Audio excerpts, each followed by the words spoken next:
Welcome to Will's Personal Development Podcast, where we bring you data and science-backed answers and advice from billionaires. Welcome to Will's Personal Development Podcast show, where we dive into deep science. We dive into stories and experiences of really successful people, and we do this all in a bite-sized chunk to help you succeed in life. Today's episode, we're going to be talking about the hard work versus luck debate. It's a very common debate, very popular debate. And I did a short episode on this previously, but this time we're diving deeper into the science and really stretching and touching on all the main concepts. I believe I've studied this topic more than near anyone, save for like a handful of scientists and writers and other athletes I respect, but it's incredibly detailed. I'm going to be referencing those said people who have studied it more than me, which are only a handful, and it's something that I think really needs to be addressed as the truth. Now, first and foremost, before we get into like all the stories and debate, or not even debate, but like the research, kind of covering all the different perspectives of it. Here's just going to be the answer. You know, you want to try as hard as you can, as much as you can, to succeed as high as you can. And you should not in any way let yourself limit your potential, whether it's because you believe that you can't hit a certain goal or you can't. That's all we really want anyways. We want to get to as high of a level as we possibly can. And if a belief is not going to help you do that, if you believe, oh, I can't, so why not even try? That's just going to hinder your efforts. So yeah, you may not get to a certain level, but you want to try your maximize as much as you can, your ability and, your skills to get as high as you can to your life goals. So with that being said, I want to dive into the research. I mean, I know all the books, the researchers, the people from Malcolm Gladwell's Outliers to some other stone cold experts at this thing. There's this man called Anders Ericsson, which I think is probably the foremost expert at this field. He spent like decades researching and stuff. And I've seen so many new perspectives. So this is such a more thorough analysis of this that I think people are going to get a lot out of this, and it's going to actually gain them a lot more than what's been covered in the past by any other authority on this.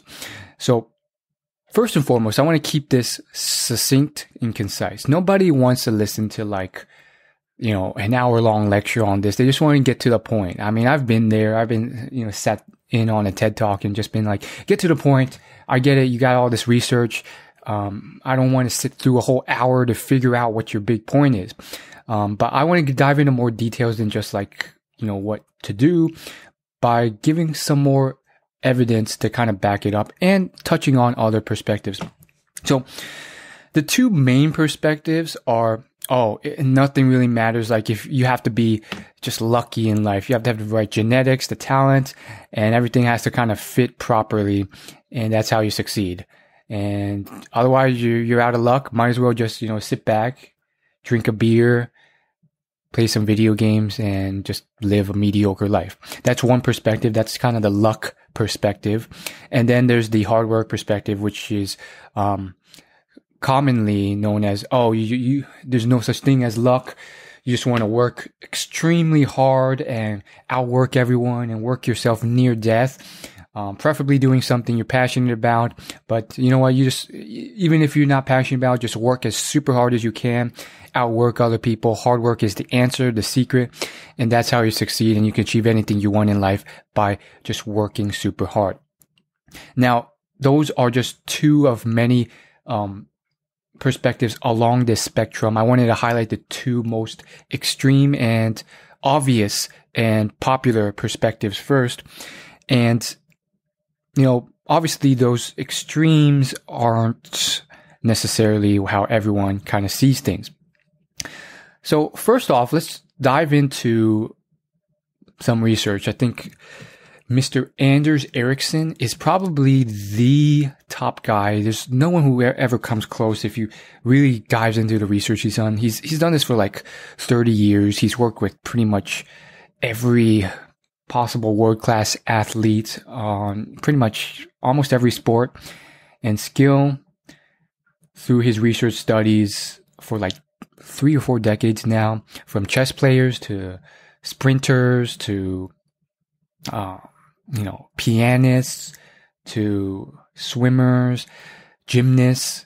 He's well known in the scientific community, so he studied all the research and meta-analysis of all the other researchers who have done similar stuff, including memory experts. He's worked a lot with memory experts, business people, and so on and so forth. I mean, his Rolodex, his credibility is insane. And if you want to learn more about this, I cannot recommend enough his book, Peak: Secrets from the New Science of Expertise. It's a new book he recently published to kind of like clear the air and destroy all the myths out there. I think it's a fantastic book that has a lot of shocking explanations. And the first one I want to cover is he kind of jabs Malcolm Gladwell. And Malcolm Gladwell is probably another one of the popular names in this sphere. He is a New York Times columnist writer, and that is until he wrote a few books that just blew off the shelves, sold millions of copies. Now he's rich off those books, one of them being Outliers. And that's really where people were just like, oh my goodness, Malcolm Gladwell. And so many people revere his name. But, keep in mind his credibility. He's a New York Times newspaper. He's a newspaper columnist, I believe. And, he wrote a really good book, profiling some outliers.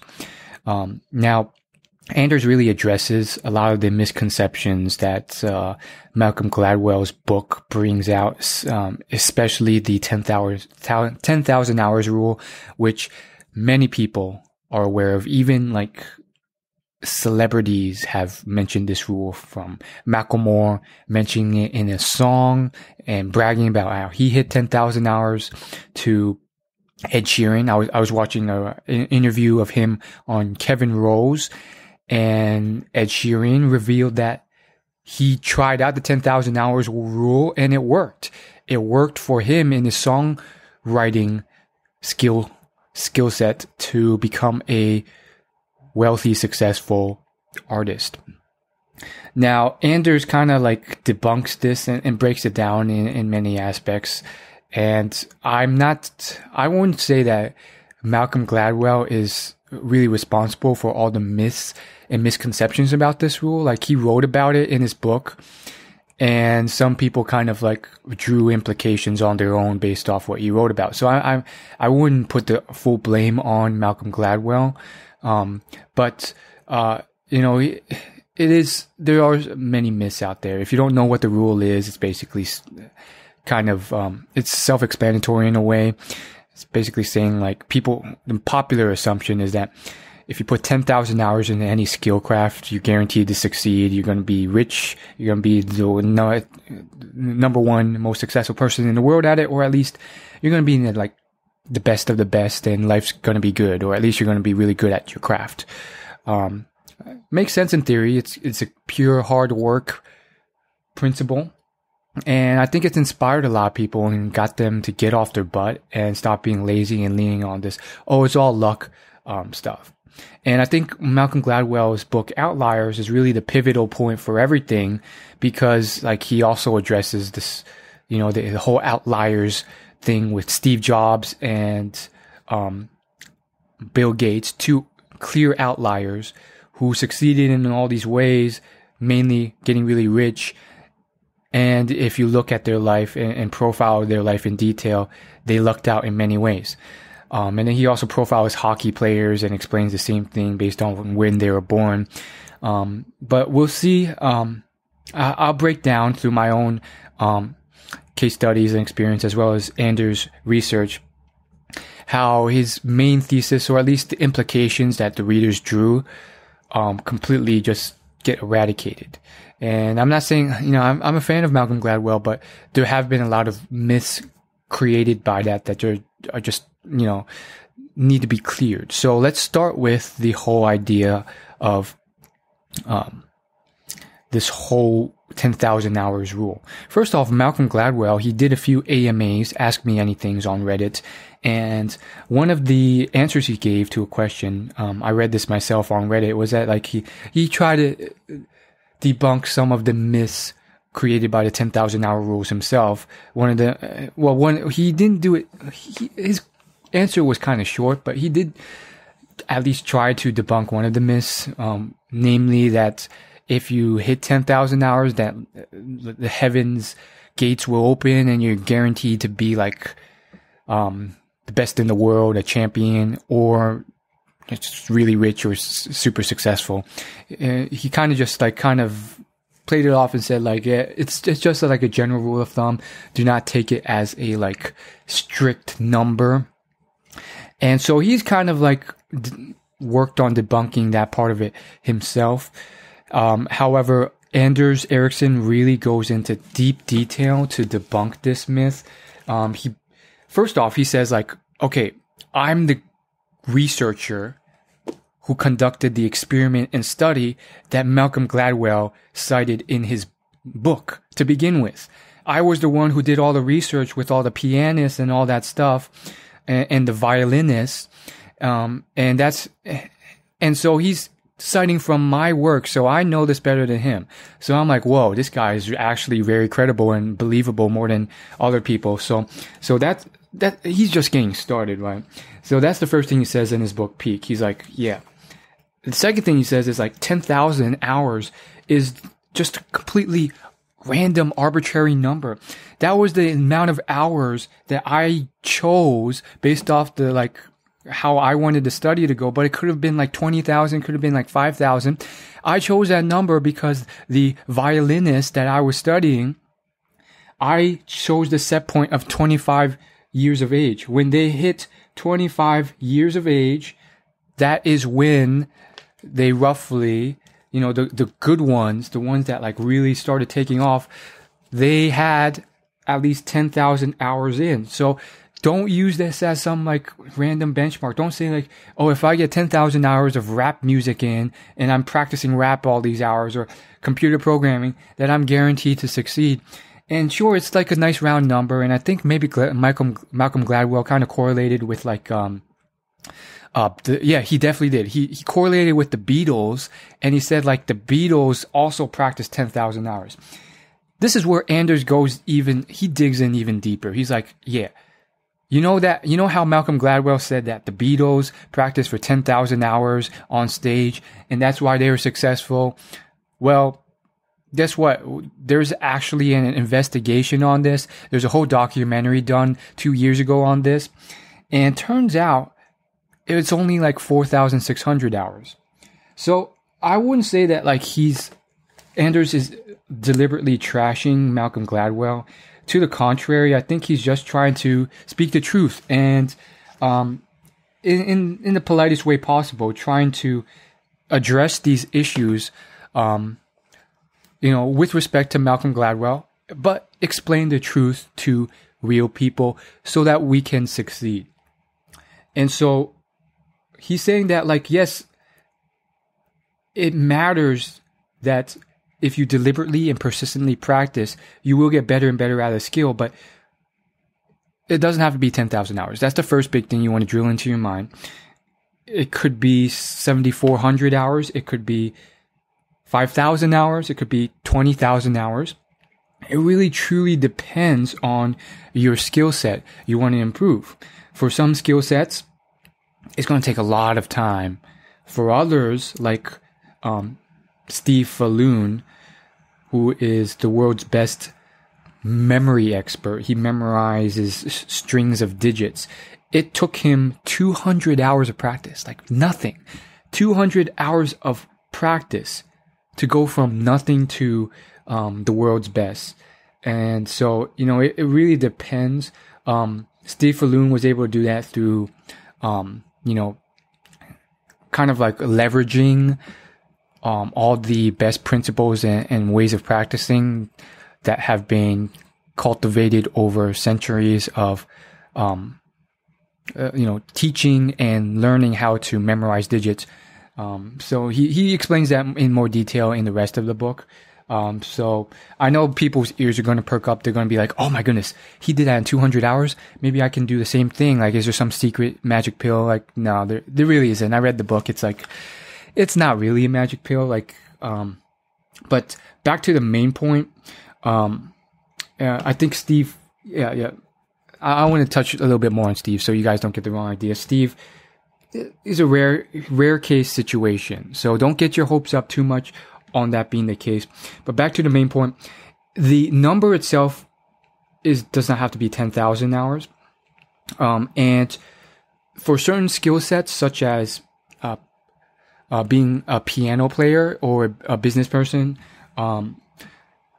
almost always, based off Anders, extensive research on all the world's successful people in those crafts, like, you have to have at least like 10 years of deliberate practice work before you really start seeing the results of this. So it may be like 20,000 hours, or it may be until you're 35 years old or 40 before the results pay off. But have hope. For some crafts, it could be as little as 2,000 hours. Really depends on like what you're aiming for. What's more important is that you are consistently putting deliberate practice in on a consistent basis over an extended period of time. And of course, passion really helps with that. Obviously, the generation and generations before us didn't have that luxury. And that's why our grandparents, our parents, would tell us it doesn't matter if you're passionate about a skill. You just have to grind it out and, just hustle and do it. And that's when you will succeed. Our generation, we have more luxury to choose, so we can choose what we enjoy, what we're passionate about, which will make that grind process easier so we don't burn out and give up on a craft. Now the whole passion thing, I'll save that for another podcast. I will say though that Anders' main thesis in his book on this is that he studied a lot of the top pianists and musicians and violinists and all these different areas for his research studies, and he's found that almost all of them are very diligent at what they do. And when they start at an early age, they don't necessarily love what they do always.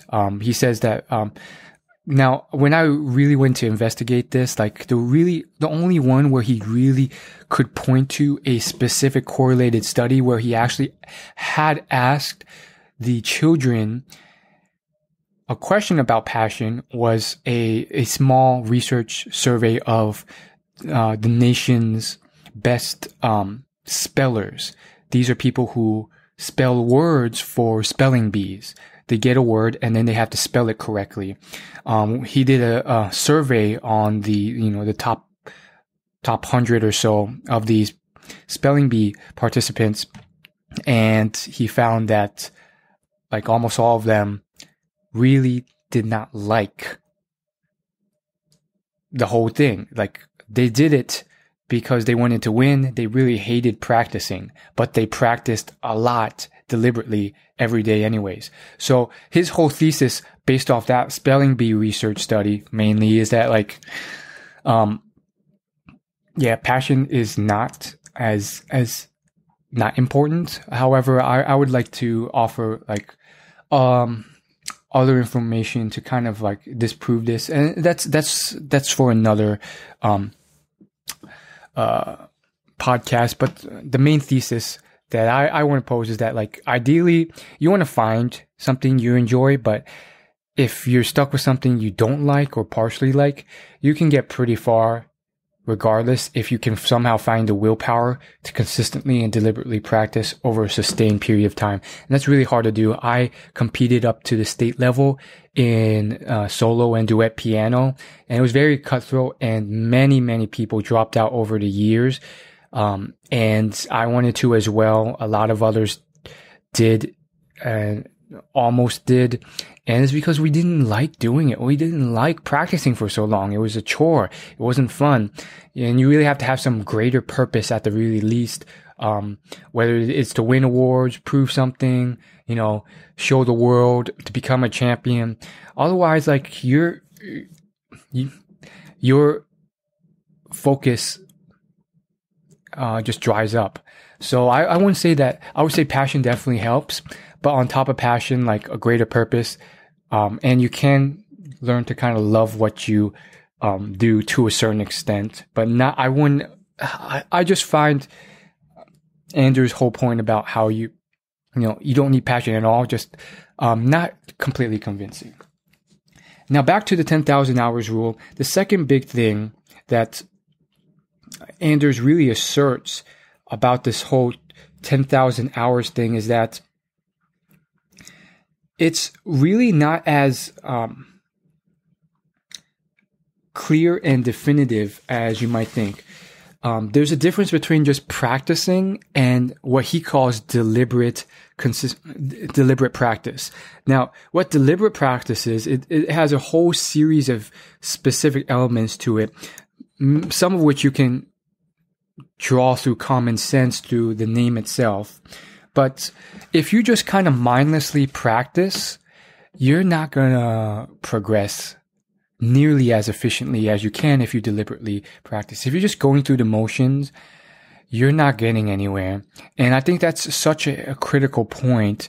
And it's something that people don't get. Like and I have personal experiences with this. You probably do too. I've sunk in thousands of hours into League of Legends. It's one of the top esports games. The prize pool for the world championships every year has amounted to millions of dollars. Millions of people stream the live championships every year internationally through Twitch and other live streaming services. So it's a huge thing. And I've sunk in probably a couple hundred hours into Fortnite, which is another huge game. And with both of these, my level of skill has really been really slow to grow. So with League of Legends, it's a skill-based multiplayer online battle arena game.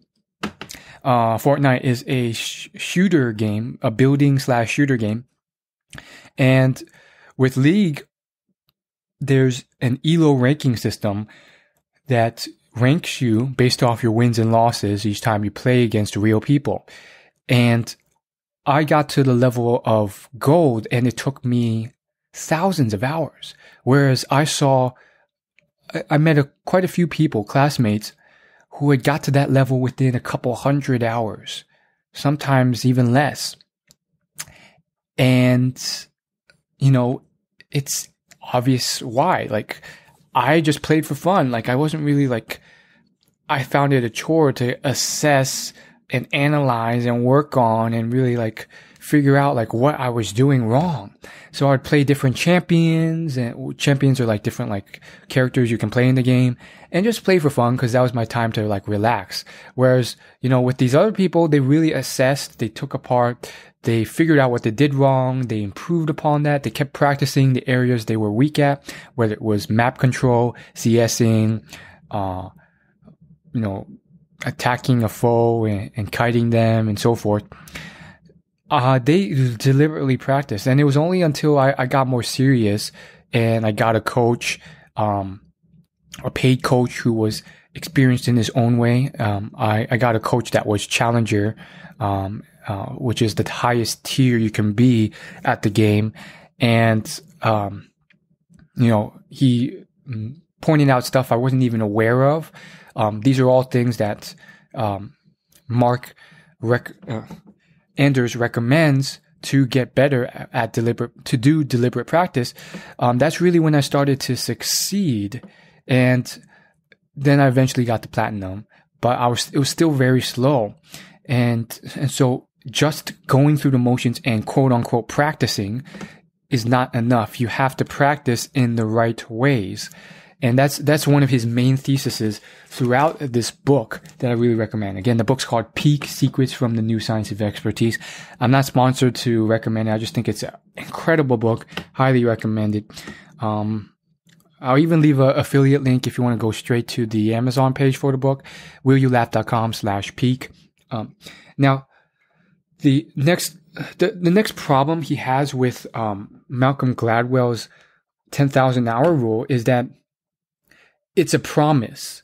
Like it's a promise that once you get there, you will succeed. But it's truly ultimately a matter of it's about relativity. Like, where are your competitors at? If your competitors have also hit 10,000 hours, like, what's your life goal? If your life goal is to be like the best in the world, like number one, then if they've hit 10,000 hours, you got to go to 1,100, 1,200. Like, you got to be a few steps ahead. Doesn't matter if you just hit this number. You're not promised success. Now, let's say you don't want to be like a gold medalist on the Olympic stage. You just want to be like in the top 1%, be rich enough to, live in Thailand on the beaches all day. You don't need millions of dollars to do that. You just may be pretty good. So in that case, it's less about relativity. It still matters, but like, if you hit 10,000 hours or 5,000 hours and most, like 99% of your competitors are at 3,000 hours, likely if you did it right with deliberate practice, you have a much higher chance, not a guarantee or promise, but a much higher chance of really just doing really well at your craft. So really take that into account. If you honing your skills correctly, it will truly start paying off in the long run. I mean, there's so much I could say about this book, but you read the actual book if you want all the details. Now, he didn't just trash on Gladwell. He did say that Gladwell did get one thing right that's worth repeating. It's crucial that you know that to become accomplished in any field, in which there's like an established history of people becoming experts, it really requires a tremendous amount of exerted effort over many years. Sure, we gave that, exception to prove the rule with that memory expert who did it in 200 hours. He actually gives another case study in the book. This guy is he's one of those high jumpers. In track and field where they're trying to like jump over jump as high as they can over like this line. This is an Olympian who did that. And there's a lot of press around this guy because supposedly it took him only like 500 hours from scratch to win like the bronze medal at the World Championships. And he predicted that people would point to this guy as this like exception to the rule that would be like, oh, see, you don't always have to do it in 10,000 hours. And he's like, yes, it is true that it doesn't take 10,000 hours always, as mentioned. Maybe it takes 5,000 or 4,000.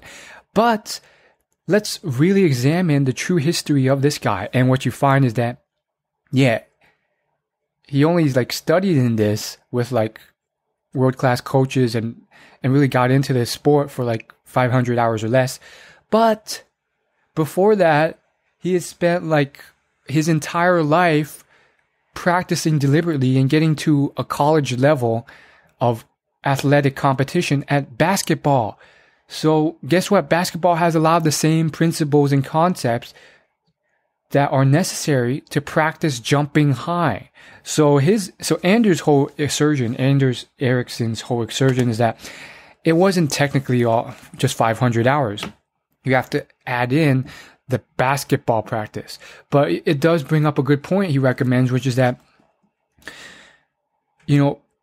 having supplementary skill sets that contribute to the main skill set you want to be better at is very useful. So, going a bit further, I kind of want to break down what you kind of have to do to be someone who deliberately practices. This whole deliberate practice concept if you just use the name alone to try and like infer, you're going to get screwed over. Like, you don't know what actual deliberate practice is based off all the controlled studies and research that Anders does. So what exactly is deliberate practice, and how can we best leverage this to really see the best results? Well, the first thing with deliberate practice is that, you want to get some type of coach, as I mentioned, who has these experiences, achievements, and knowledge in this craft on a higher level than you do to really succeed. When you're starting off, you don't need the world-class expert, as Anders puts it. Whether you're training in some type of athletic thing that requires physical skill, or a more mental skill set like chess, where you don't really have to do anything physically except move a chess piece. When you're starting off, you just need like a basic level instructor, just someone who knows more than you do. Because you're just trying to grasp basic principles, and anyone can do that. As you get higher and more experience, at a point where you're kind of tipping the, state/national level, when you're getting more competitive, that's really when you want to transition to people who have more advanced skill sets and more knowledge and mental models to help you succeed. One of his most common and important and crucial concepts that he repeats throughout his book is what he calls mental representations. It's also called mental models, which Charlie Munger, the billionaire, constantly talks about. It can also be called mental maps. Those are the three common phrases you see to reference this concept. And essentially, ultimately, what's happening in your brain is that you're building up gray matter in those areas that matter by constantly forming mental models, breaking them down based off reality to form better, more accurate mental models. And you're also building mental models of mental models as you get more experience. And once you get really experienced, you're building mental models of mental models of mental models, as I discovered in the book, The Art of Learning by Josh Waitzkin. This guy became world class at 2 skill sets by the time he was in his early 30s. He was an international chess champion, as well as a world champion at the martial art Tai Chi Chuan. So, when I look at all these different fields and these different people, it all kind of coalesces as far as mental models come to play. Like, there's little disagreement on this, which is rare. And I think with mental models, it's probably one of the most crucial things that you want to do. When you're starting off, your mental model is simple. You want to be deliberate in being aware of mental models and forming them. And then once you get beyond the beginner level, that's when you start breaking them down, and forming them into more better mental models. So a coach will help you do that because they know specific aspects, specific realities of these models, these details that you wouldn't otherwise pick up on. This happens all the time for me. Take League of Legends. I didn't even know you had to be careful of turret range and how turret range has a certain specific radius. And when you're playing and fighting your opponent, if you stay on the outer edge of your lane, you're distancing yourself from turret range, even though it's pretty much like, the same as the opposite side. Like, I'm getting into specifics that you don't need to know, but the point is, the coach showed me something that I wasn't even aware of in my mental model. Your initial fundamental mental model is usually something basic. Like, let's take Brazilian Jiu-Jitsu. The arm bar is fundamental. Now, Josh Waitzkin recommends that when you're focusing on a craft, choose mental models that are the most pivotal, the most commonly used, and the most instrumental, that kind of ties into all different aspects of the skill set. So for Brazilian Jiu-Jitsu, when I first started taking classes, each class, they would kind of give some other, some lesson on some specific move. And, some moves were kind of like arbitrary and, rare in use case. It'd be like, it looked really cool. It'd be kind of fancy, but it'd be like, oh, if you're like locked and you only have your legs to use, then you could use this quick trick, half Kimura move to get out of it and then, choke that guy with your feet. It was cool and fancy, but the frequency you would use that is like very little. Now, Josh Waitzkin says like you want to apply more attention and focus and practice on those fundamental moves. And so what I noticed that throughout Brazilian Jiu-Jitsu, from the most beginner to the most advanced UFC level, is that the arm bar and half guard and full guard, those are the most pivotal things, the most fundamental concepts throughout the grappling process, the whole process of grappling and fighting an opponent. And so mastering those quickly and first and becoming really good at those, getting into one, getting out of them, like that was what the whole sport revolved around. So while everyone else paid equal attention to each of the lessons, I paid particular extra attention to the lessons where the teacher just kept talking or teaching about the basic armbar, whether it was escaping one, preventing someone from getting into one, or just mastering the subtle details of armbar, which actually gets more deep. Like the first mental model would just be like, oh, it's armbar, like here's where you put your legs, your knees, your hips, and this is how you pull. But when you get more advanced, you're going to refine that model. You're going to be like, oh, you have to keep this leg really tight to that person's side of the face, or they're going to escape from it. And there's all these subtle details to that model. And so when you start breaking, and that gets into the second concept of deliberate practice, which is that it really requires that you take what you already know and then reflect on it and build on it so that when you make mistakes, you learn from those. You see, what you're doing here is improving the ability that you can form those models based off how your brain creates gray matter.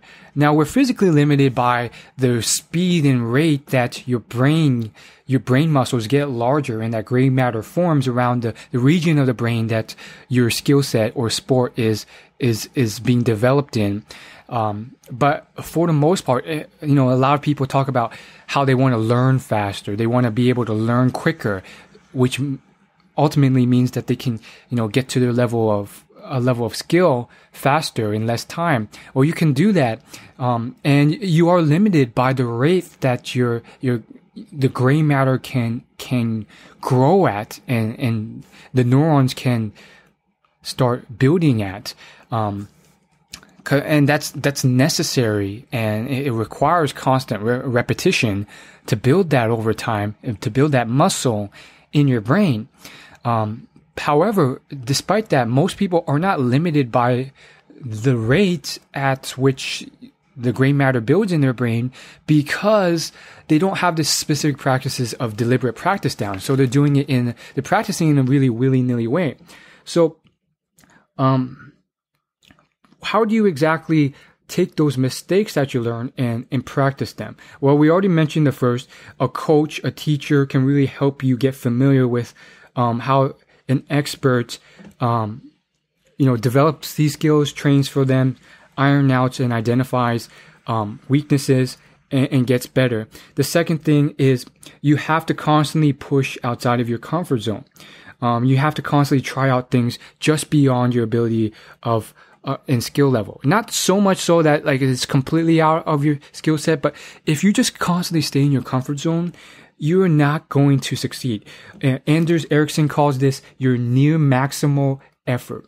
It's generally not enjoyable, but that's where you want to hang at as long as possible, and then learn. You have to use your mind, reflect on it. Even if it's like a more physical sport, with a more physical sport, you're still building that brain muscle connection. Sure, you're also building physical muscles as well versus something like chess when you're just building that brain muscle and mental models through that area of your brain where you're building gray matter to form those mental models.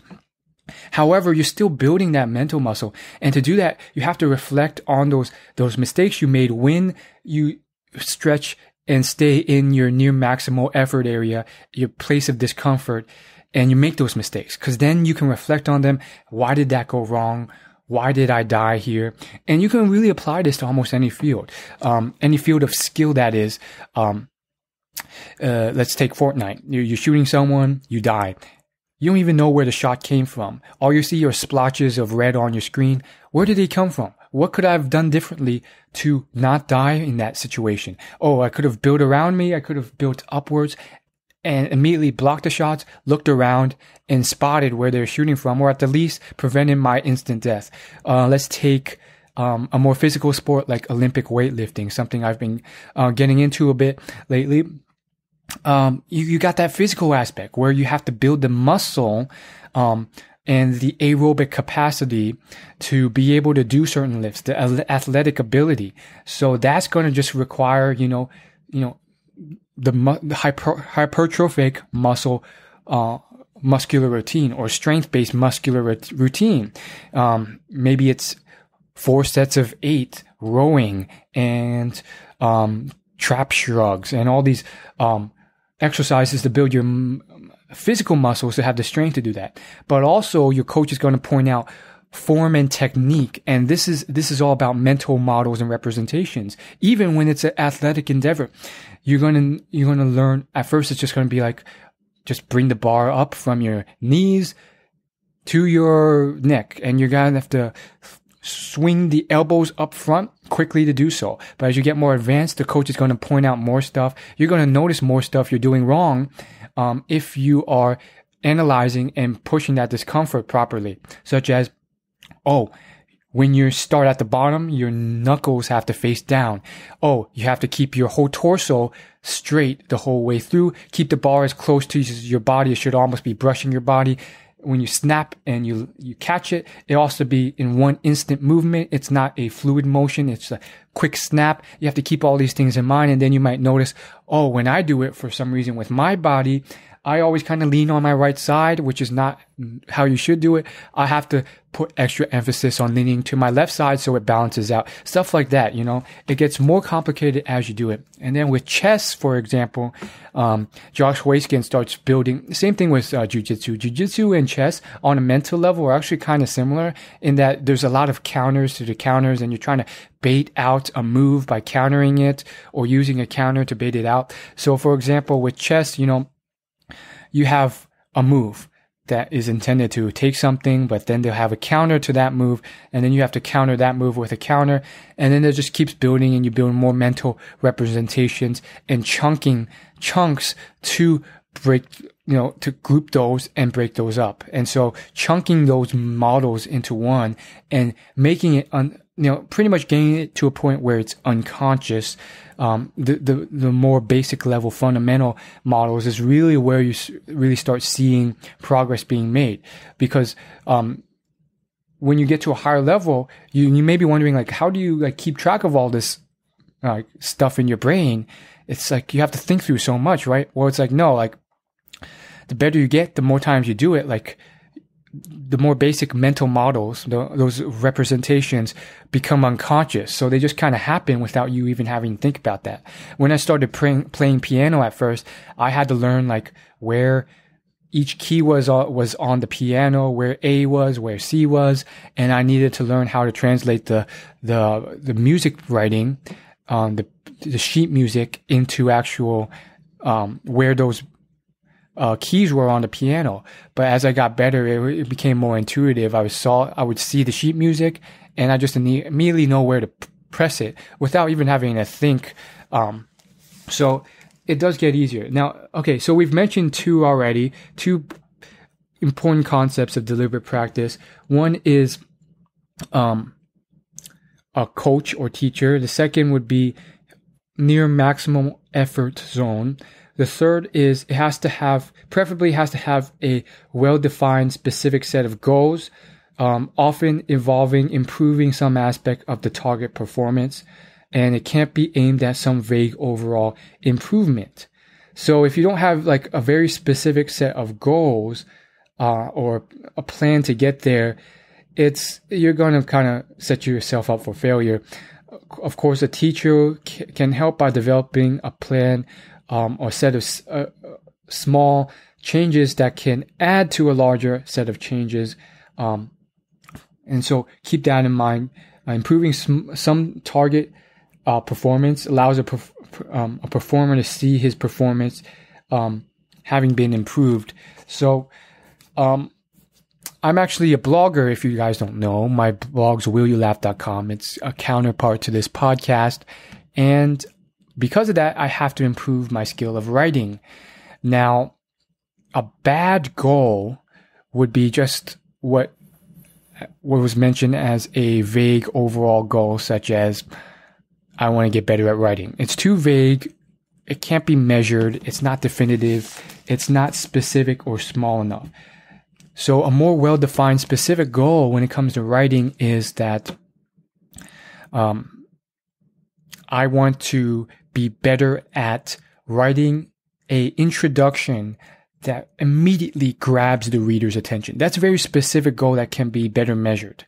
Now, here's where Anders kind of leaves us in a bit of a point of like, oh man, really? Does this mean we're screwed kind of feeling? But I still think that it's something that we can still definitely work to improve despite this, as he addresses. And he says in his book that, only a few, certain fields truly fall into the deliberate practice capabilities.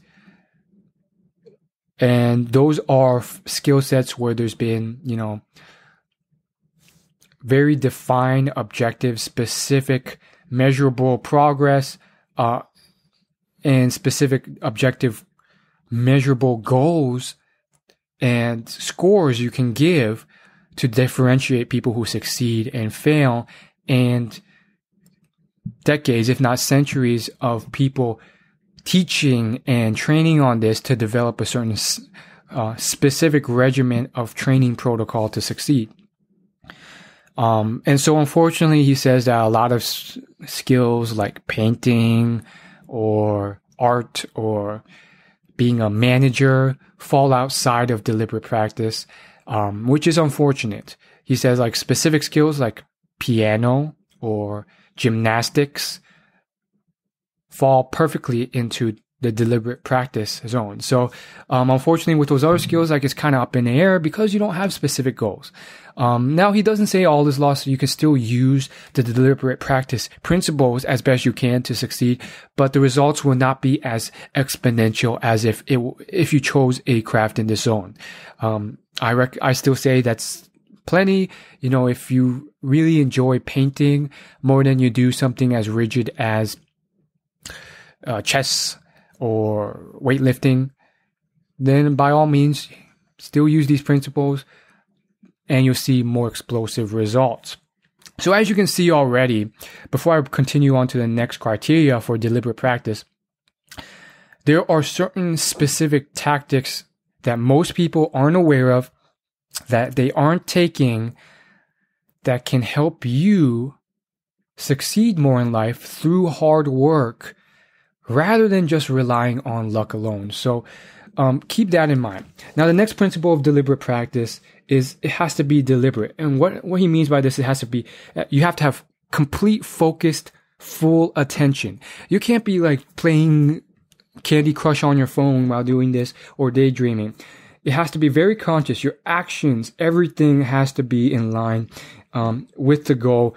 You have to be focused on practicing that activity constantly and control your practice and control those adjustments. Now, this may seem obvious or simple, but trust me, I've been to plenty of classes, dance classes, martial arts classes, CrossFit classes, and even just more mental-based classes like accounting, history, science.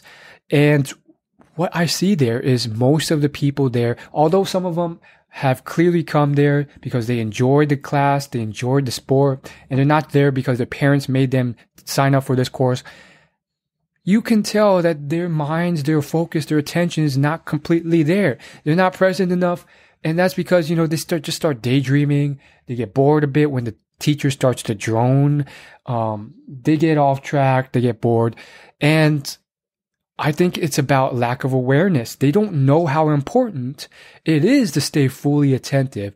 So they give themselves the permission to just kind of start daydreaming and lose 50% of their focus, which is pretty much like all your focus on what the teacher is saying. So if you just, that you're aware of it, if you spend more time and more effort, it will help you succeed. One thing, if you want to increase your ability to stay present and focus more, probably mindfulness meditation or breath awareness meditation are the two best types of meditation that will help you stay present. Obviously, it will not happen overnight, but if you practice this like a few times a week for at least a year, you will start seeing noticeable progress, as I have through my experimentations with these meditation practices. So there's a few final criteria to deliberate practice. The next one is it has to involve feedback and modification of the efforts, as mentioned. Now, I kind of already touched on this by mentioning how you have to kind of like analyze what you did wrong and work on it. But what's more important is that you have to kind of modify your behavior. You can't just keep repeating the same mistakes over and over again. Obviously, if you have an actual one-on-one teacher, that's where the feedback is really crucial. And that's where time and experience will help you spot those mistakes and improve your mental models.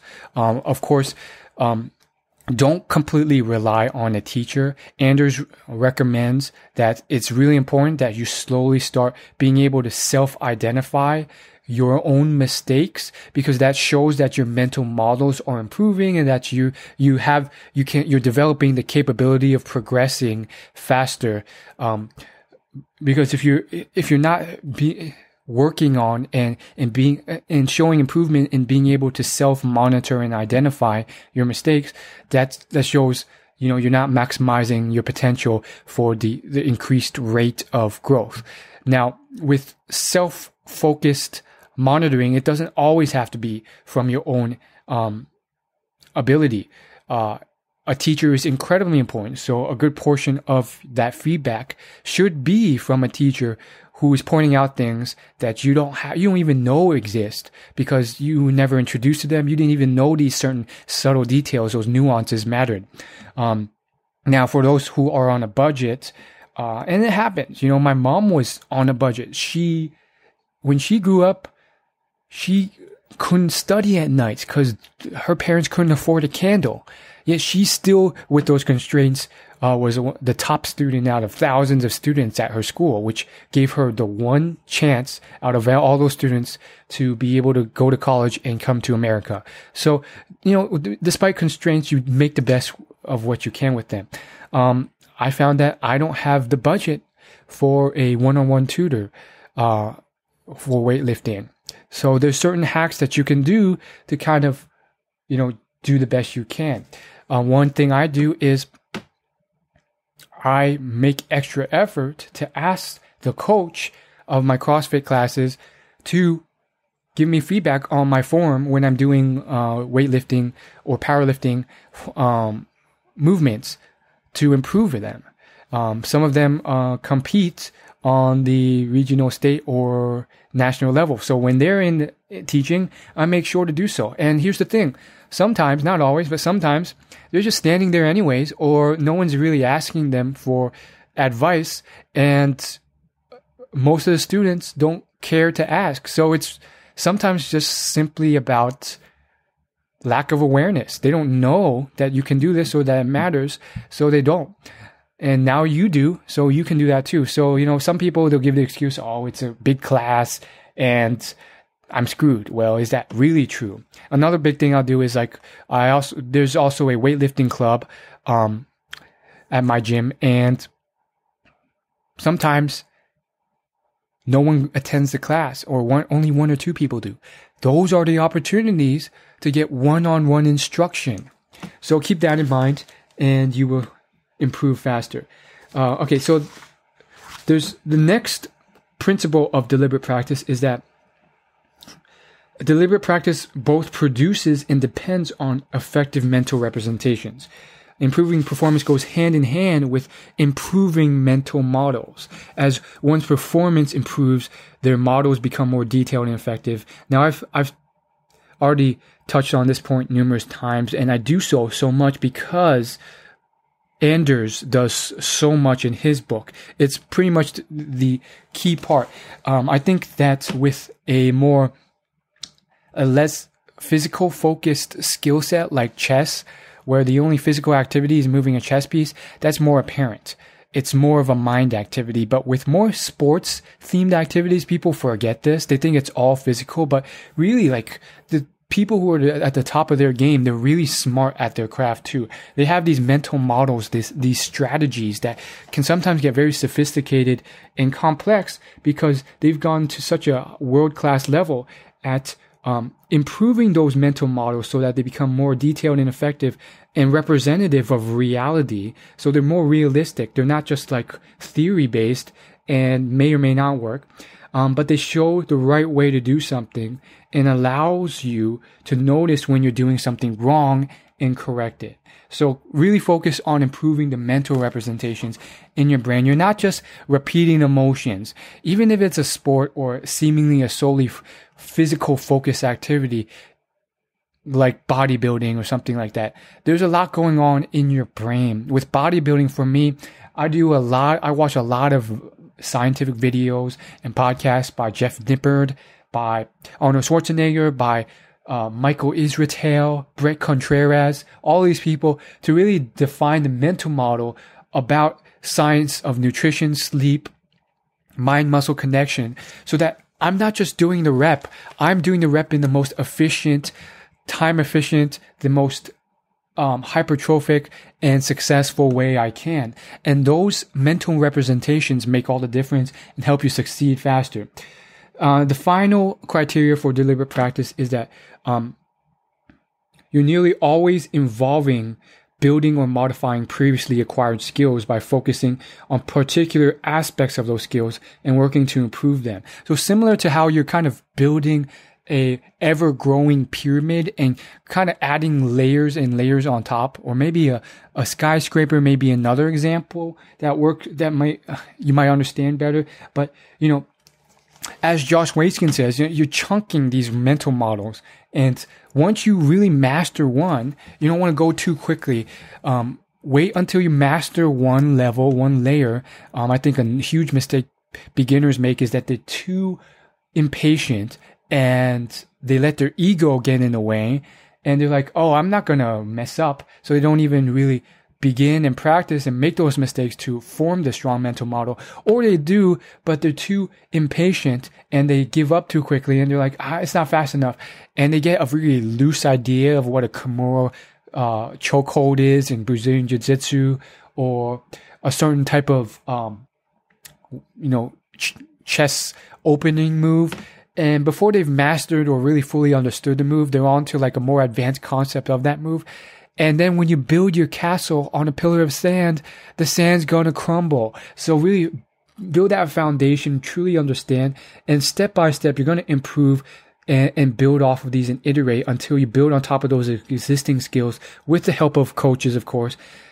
Master those fundamentals, which will minimize the chances that you have to relearn those at a later stage and screw up, or that pillar of sand gets destroyed. Because if you build bad habits, let's say, you hastily learn how to do a arm bar and then you build all these advanced tactics of jiu-jitsu around the arm bar, you've built bad habits on top of bad habits because you don't have a solid arm bar. Maybe your wrists are too and your elbows are too loose and you're leaning too much on one side, but you don't notice. The rest of the stuff's going to be wrong too, and it's going to set you back, and it's going to cost you, it's going to take you even more time to fix these things. So other than just being too impatient, put your ego aside. Josh Waitzkin had a few examples in his book, The Art of Learning, of how he met a few chess students who had this huge ego. And ego, as the book Ego is the Enemy by Ryan Holiday pretty much details in painful detail with all these successful people who have and unsuccessful people where ego really destroyed them. It's basically a profile of successful and unsuccessful people. those chess students failed because they were unwilling to lose. Josh met this one kid who was like the best chess guy in his town, at a like national competition or state competition. And this guy refused to play a game because, he didn't want to lose. He didn't want to, appear to be a loser because he had never lost before. And Josh was like, he was disappointed in this guy because he was like, this guy will never make it to a national or international level of success because he let his ego get in his way, and because he was so successful in a small town, he's scared of making a mistake, even if it means you could learn from that mistake and improve. And he's always going to be stuck at this small town level of success because of his ego. So don't let your ego destroy you. The final criteria of deliberate practice, again, was constantly building and modifying those skills.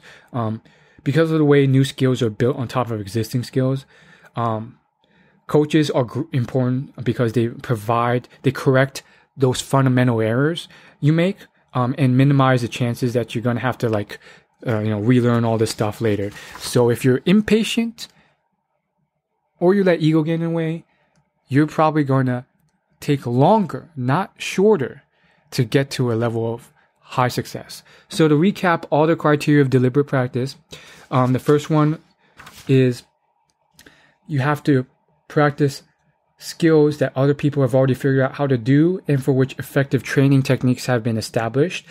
If not, you can still use these principles, but they may not be as effective. The second is that you have to stay as much as you can outside of your comfort zone, but not too much. Your near maximum effort zone is what it's called. The third is that you have to have well-defined specific goals to improve and target.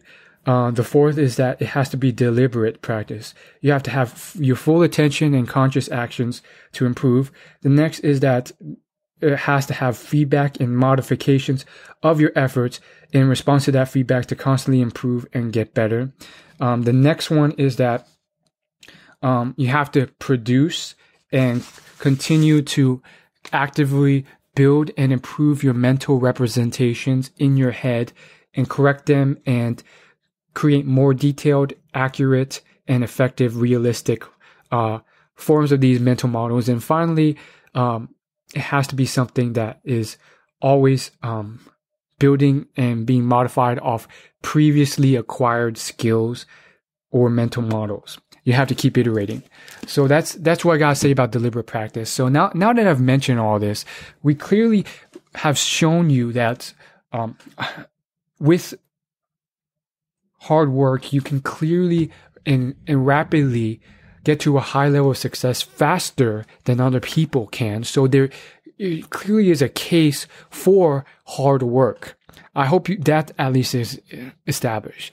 Even from a simplistic mathematical model, if you're working 4 hours a week and someone else is working 8 hours a week, he's probably going to make twice the money you do, even if he's just doing a dollars per hour job. That's just pure math right there. So there's clearly a case for how hard work will help you succeed from a simplistic mathematical model. Now, I think with that established, there's more so a debate, I think, around the levels of world-class or best of the best performance, where that's really where people start doubting whether hard work matters. Like, if I work myself to death, can I truly become a professional basketball player even though I'm 4 foot tall? And with stuff like this, this is really where I think the consensus here is that it really depends on the specific situation you're in. There's only a few video interviews that exist of J. Paul Getty, the richest man in the world to ever live. At least that's what they claim he is. By the way, if you ever watched that movie that just came out, All the Money in the World, that kind of like profiles J. Paul Getty, it's very loosely accurate. I enjoyed the movie, but it's loosely accurate. They make a lot of exaggerations and they twist a lot of how he lived and how he thought. So don't get too crazy with like, you know, believing everything you see in those movies. Anyhow, in one of J. Paul Getty's video interviews that exists in YouTube, he gets asked this question about what do you think it is that makes someone successful versus not successful? And he's like, he pretty much responds by saying, you know, I've thought about this question a lot. I think one thing is that successful people are much better at, you know, defining what's actually possible versus what's impossible. And it's ironic because then the interviewer is like, well, you've accomplished the impossible. You built this you built this oil company out of all this oil that was impossible to get from the ground because of its location. And then like he responds, no, that's not impossible. It's just really difficult. So right there on its own, like the interviewer legitimately confirmed what J. Paul was saying by kind of reacting by saying, you did the impossible. And he's like, no, I just did something that was really, really difficult that people thought was impossible. So that's the first thing. And then he goes on to talk about other stuff. But I bring this up because that's what you need to do if you're concerned or worried or curious about whether at the extremes, if you want to be the best and the best and the best in the world, richest person in the world, you have to, or just some other type of outlier, extreme level of success. And you're wondering if you can do it alone with hard work, even if you have a really screwed up situation. You have to figure out the truth, not what you think, but the truth behind whether it's impossible or really hard to do. And now each specific thing is a case-by-case basis situation. There are things that are seemingly impossible that are just really, really hard. Because they seem to be impossible, but when you look at the specifics, you're not constrained by anything. Even if you started off really screwed up and messed up. Here's an example. Joe Rogan on his podcast, he interviewed the Guinness World Record holder for the man who did the most pull-ups ever. And this man, he went on the podcast and he was like, you know what? All these scientists, I was on MIT, I was invited to MIT and on this panel with other scientists, and they were saying how, you know, you can't succeed if you weren't born a certain way. And I disagreed completely because they were just sitting there in theory, but I went through all the crap myself. I went through all this myself, and I started in really messed up, screwed up situations, and I was able to become the world record holder for pull-ups. I suffered tremendously, and I was willing to suffer, and you need to suffer tremendously, and you have to have the right mindset. It's simple, but it's not easy. You have to tell yourself and give yourself the right mindset that you are an awesome, amazing person, and that's how you do it. And so that's one example of how, you know, you may be able to do something that seems near impossible because you're not technically constrained by anything. And it's all about just maximizing the ability for your body to adapt and build upon itself. Maybe it's simply like, maybe pull-ups are one of those things where you're not really that limited by your arm, elbow, lever ratios as you might be if you were to compete in CrossFit, where height or other things may start playing into it. And it's simply about just building and tearing down and rebuilding muscles, and then having the right form and technique, which anyone can build if they put enough consistent hours of hard work into it. From, you know, for distant viewpoint, you might be like, oh, it's impossible because I don't have the right height or stuff or whatever to do that. But, you know, on closer inspection, it might be. chess would be another example of how this myth is debunked. So Anders Ericsson kind of details this incredibly well in his book, but it's been detailed in other places, documentaries, videos. There's a couple who wanted to prove to the world that you could be world class at anything if you have put in the right amount of work, effort, practice in the right ways for a long time. And they chose to prove this by choosing a skill set and then teaching that to their children as they grew up. So this was very fascinating, and they deliberated for a long time on what this skill set would be until their child was born. And guess what happened? Well, they ultimately, chose chess. They were thinking about basketball and a bunch of others, but they chose chess, and you can look this up online. It's an incredible story. They started training their child in chess.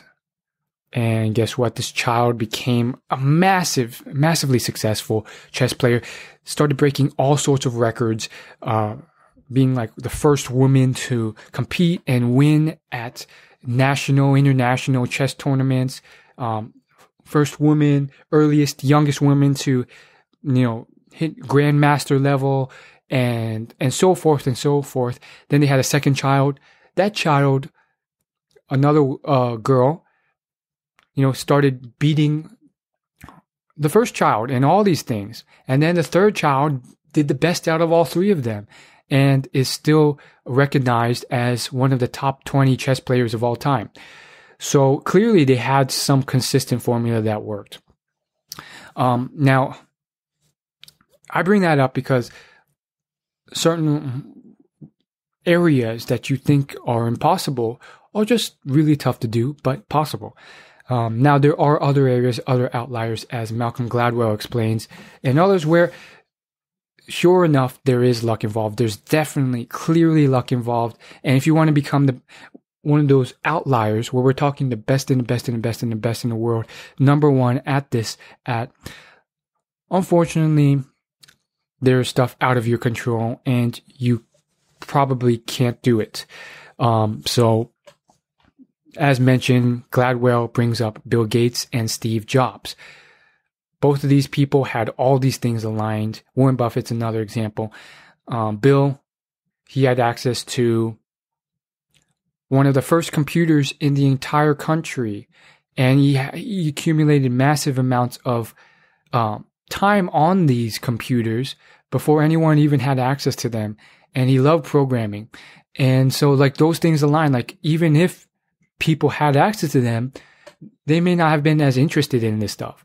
And then Steve Jobs, he was born in this perfect spot in Silicon Valley, right when, right next to Hewlett Packard and all these big manufacturing companies where he could learn all about the hardware and stuff, and everything just kind of worked out. Steve Jobs met Paul Allen, perfect guy to partner with. And all these things kind of worked towards his advantage. He was the right age at the right time with the right company, right when IBM was a leader. And there's this new market coming about with personal computers and software that he was ripe to kind of take advantage of. So there's a lot of things that just had to be right to succeed. And then when you look at gymnasts, which Gladwell profiles a lot, the world-class gymnasts just so happen to start getting trained at the right age, 5 years of age, 4 years of age, with the world's best gymnast coaches. So not everyone gets that opportunity or even considers getting into gymnastics at such an early age, so that when they accumulate the right amount of hours and they peak at their optimal, opportune health and fitness age, they're competing at the Olympics. Most people at the age of 4 or 5 are living elsewhere in the world, haven't even considered gymnastics as a sport. So when you study these Olympians at gymnastics, you learn that they were lucky to have the right coaches and started at the right places at the right time. So clearly there's luck involved. And heck, if you take Civilizations, there's an entire book on this called Guns, Germs, and Steel. There's a great documentary about it too, a 3-part documentary that you can watch if you don't like reading. And he goes into massive amounts of history, agriculture, war, famine, virology, all of which to, describe and come to a conclusion that he had been searching for decades, to the question of why certain civilizations ended up being so prosperous where others, like African civilizations, are still in poverty. And it all came down to a factor of luck of climate. If you were born in the right climate, if your civilization ended up being in the right climate, which is called the Fertile Crescent, it's basically a line across the globe near the equator. It's the most fertile place for farming and raising the right type of animals, that everything else just kind of exploded.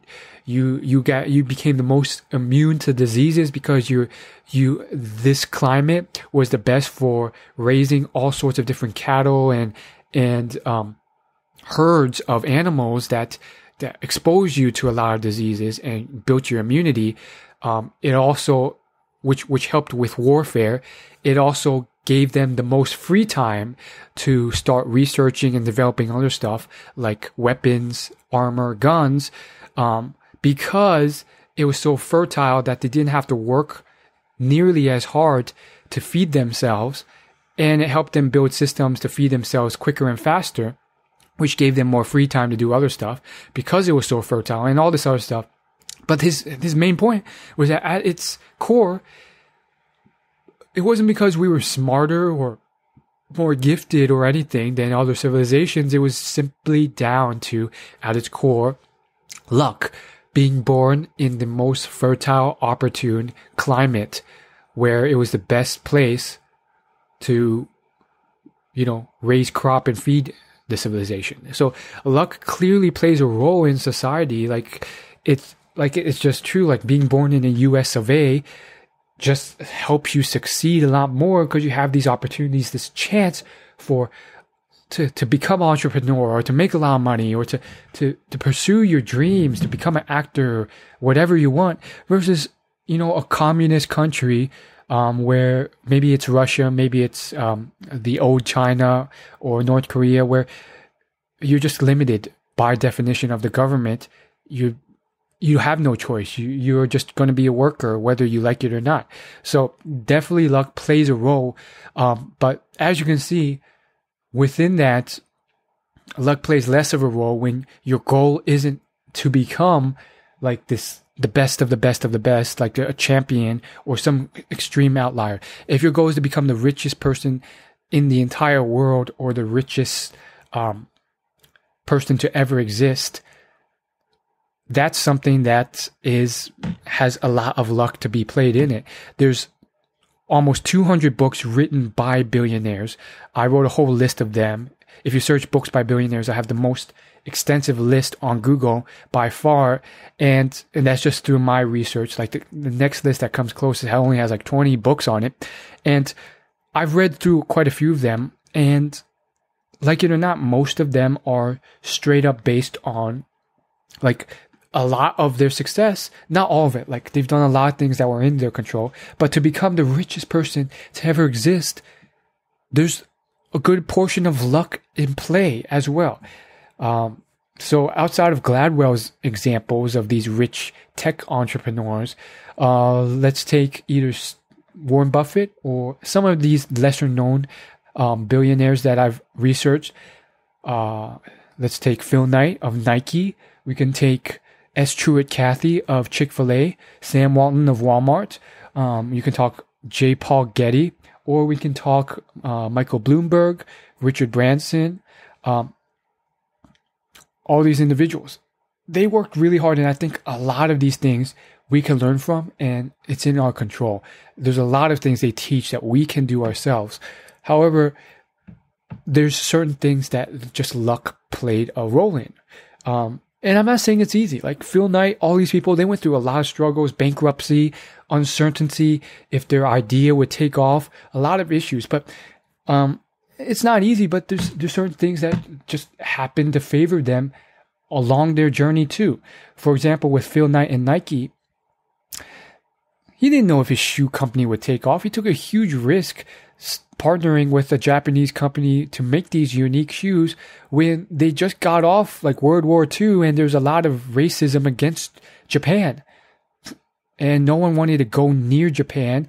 No one flew or traveled much. He flew all the way to Japan to do this thing when all these people still remembered the atomic bomb going off. So it was crazy that he did all this. And then he went through all these flurries of bankruptcies, and then he lucked out when the track and field fad of buying shoes turned into a whole running fad. 50 years ago, if you asked someone or if you told someone that you were going running, they'd be like, from who?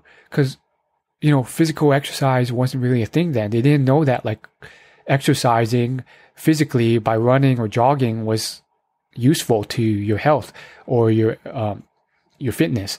So that turned into a running fad, which turned into a basketball fad, which turned into an overall fitness fad, which completely 10x'd the market cap and business within his athletic footwear industry.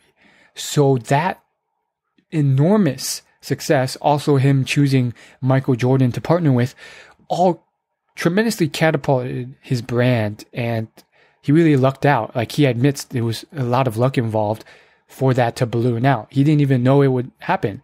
So that's just one example. I'll throw a few more out there, but you get the point. Like, if you're talking outliers, like to be like the best of the best of the best, or as Charlie Munger says, if you want to be a A-list sex symbol celebrity actress as a 90-year-old woman, it's not going to happen. Or if you want to spray and sprout wings from your back and turn into a pig, no amount of self-talk or mindset is probably going to let that occur. Or if you want to, become a professional basketball player in the NBA at 90 years of age as a 3 foot tall person, those are impossibilities, as Charlie Munger calls them. So there's a clear difference between something impossible and something that's possible. So don't believe in this whole self-help quote that people throw around, that you can do anything you want to if you believe hard enough. Even billionaires like Charlie Munger kind of point to the fact that there are things that are impossible as of right now versus improbable. And so, of course, things may change. Things that we thought was impossible, like the light bulb or flying or airplanes, have become possible. So there's definitely a certain element of maybe it is possible one day. So the best approach may be to kind of just leave a small sliver, a room for that upside in your portfolio. What I mean by that is like, okay, you do things that are difficult, but possible. Maybe it's like to become world class at chess. Anyone can clearly do it. At least, this couple has shown that is somewhat possible. You may not even completely believe that because maybe those parents had some genetic inclination towards chess talent that they weren't aware of, it being just one case study. But that's something that's within your grasp that you can do, because these people who had no innate ability seemingly were able to do it. So you can do that as a lofty goal, but you also leave room to become a world-class basketball player, even though if it's clearly impossible, namely that all the top professional basketball players are 30 or 40 years of age or younger and you're 74 already. You can still leave it in there as an impossible, possibility, given that a lot of things that were thought to be impossible have become possible now. But it's just unlikely. So you just want to kind of like put it as a lower priority. But then again, maybe not. Like maybe you have nothing else you want to do with your free time. Then if there's nothing else you want to do, you could perhaps make it as a priority. But chances are, likely I believe it's near impossible as of right now for certain specific things, especially when you get closer to these extremes. Now, for me and for most of you, you're not trying to be a world champion at something. So usually with hard work and the principles of deliberate practice, you can live a really darn good life, probably as happy, as successful, and as fulfilled a life as the most fulfilled, happy, successful person to exist if you follow these principles of deliberate practice. I truly believe, after studying the science of happiness, that you can do this without having to be, being the most successful in terms of material wealth or possessions. So keep that in mind. I think it is possible. For me, making multiple six figures a year doing something I love, impacting the world, that is really fulfilling. Maybe also, interviewing, working with, being like a talk show host and playing games with really successful people. That's something that I personally am really fired up about. That would make me happy. And it's nowhere near making millions of dollars a year. So there's different paths to success. And I technically don't have to become world class at it compared to the talk show hosts like Jimmy Fallon or Ellen DeGeneres, who make tens of millions of dollars a year doing this stuff. So clearly I can benefit. I can get much better than where I am now by using deliberate practice, by working harder and getting to a higher level. Because it doesn't have to be at the highest possible level possible. And therefore, I don't have to rely on or be limited by some God-given talent or genetics like height or looks or the right race or ethnicity or so forth, as much as, becoming a Olympian, where, if you're looking at CrossFit or basketball or anything else, sometimes there's a height requirement or a certain length or size of your arms or bone structure or whatever. So hopefully that kind of like settles it down. Does hard work help?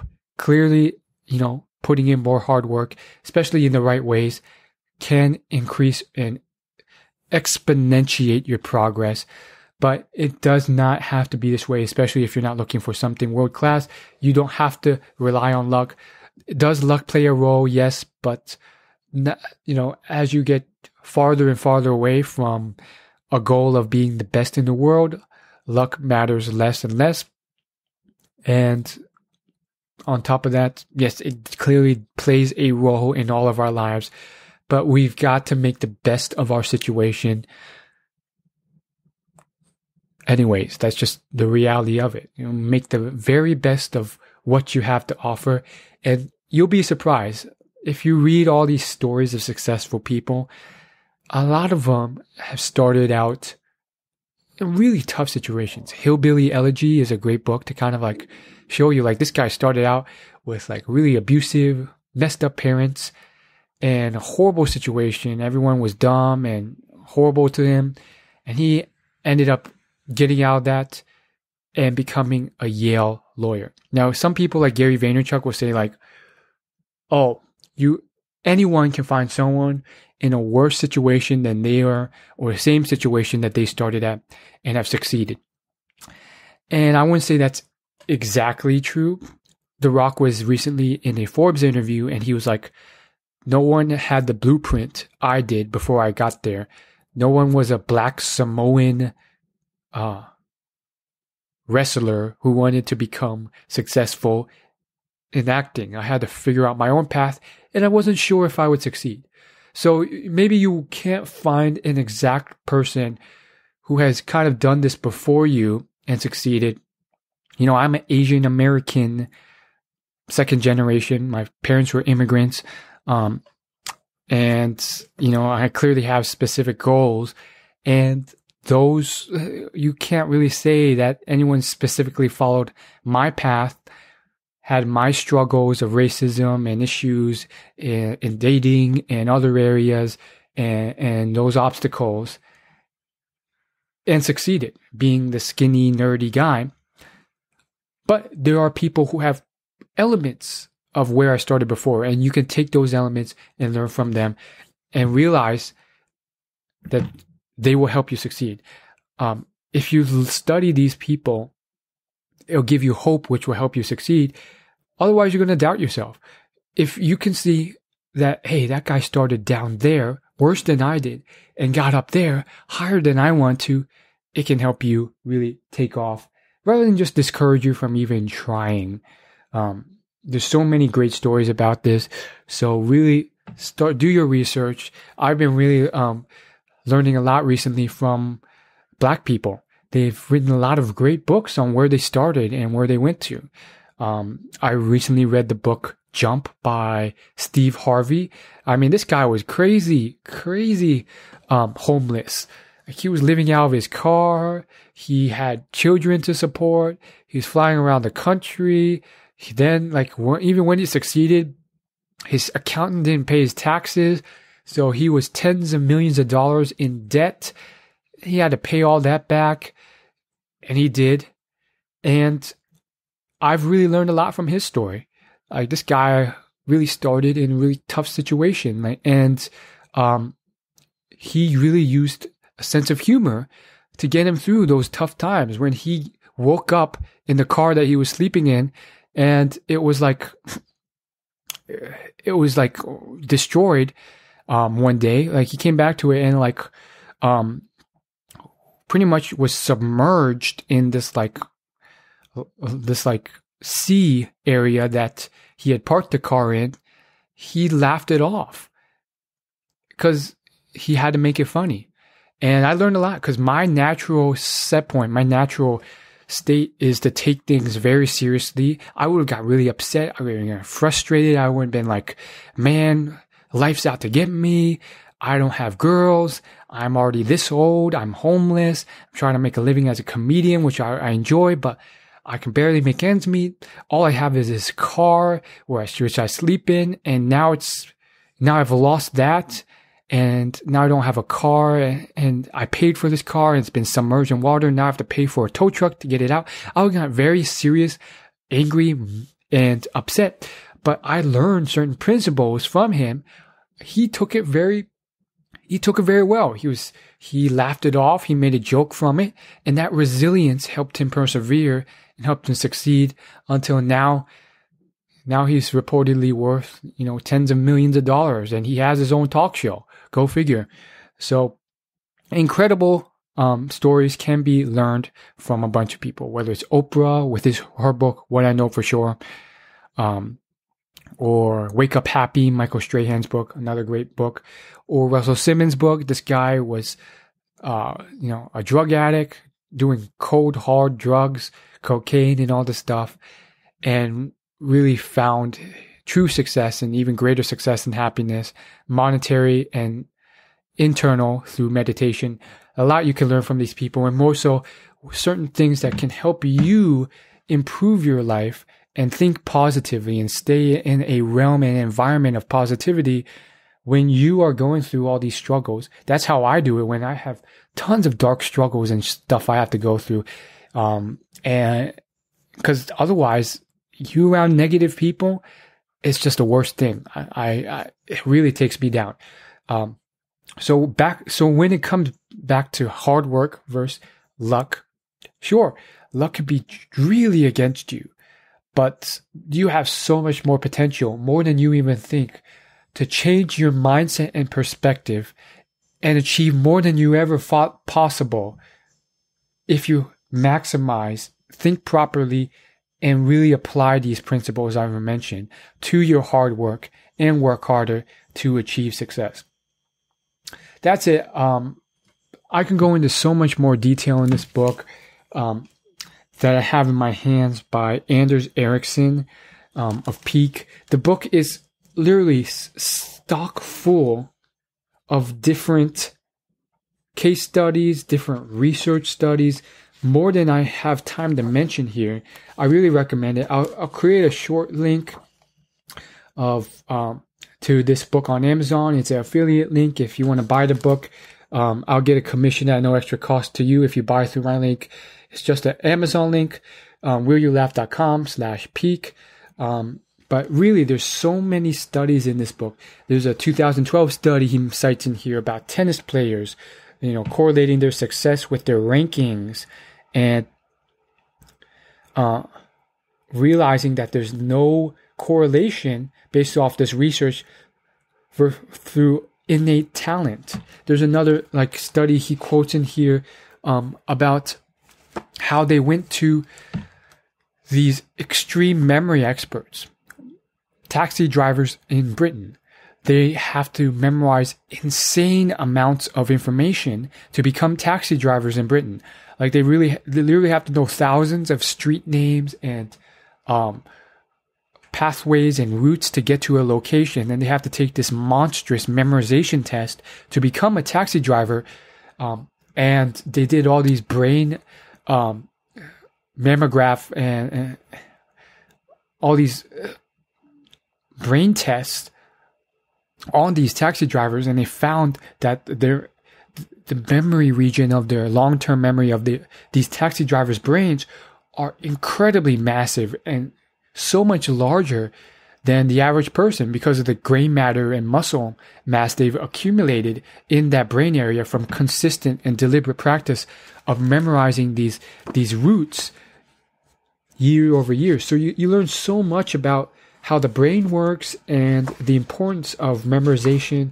And there's all these research studies in here. I think it's probably the best book of this decade on succeeding in life. So I really want to check it out. I really want you to check it out. So hopefully you kind of get the gist of it. Yes, luck matters, but it matters less than you think. This guy is clearly a proponent of this in his book. He really breaks down how, yes, luck matters much, much less than you think. He even has a whole chapter dedicated to it. And I think he goes a bit too much to the extreme of saying luck matters zilch. He goes in this chapter, he pretty much breaks down every area, every common area where people give objections and say oh, luck matters. And he breaks it down. I think he goes a little bit too extreme in this area. He even goes into violin and Mozart and how, people will point to Mozart and how he's this super genius gifted guy. But then his whole assertion is that, Mozart he had the perfect amount of deliberate practice, starting from an early age. His sister was already, practicing and playing exhibitions. His father had every instrument available in his house and put Mozart into a very specific routine.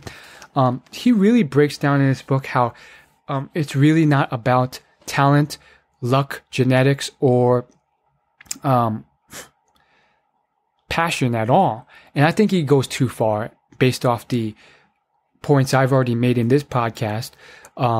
But he makes a really good point that luck matters a lot less than you think, at the very least.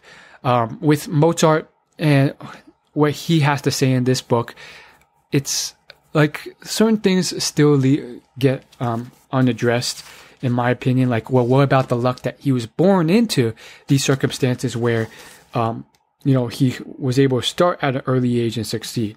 So, if your goal is to become a massively successful pop singer or actor or actress by your early 20s, then I still assert that you have to be born in the right circumstances. There's a reason why Selena Gomez and Miley Cyrus and Taylor Swift, they all started at really young, 5, 6, 7 years of age, pursuing this craft.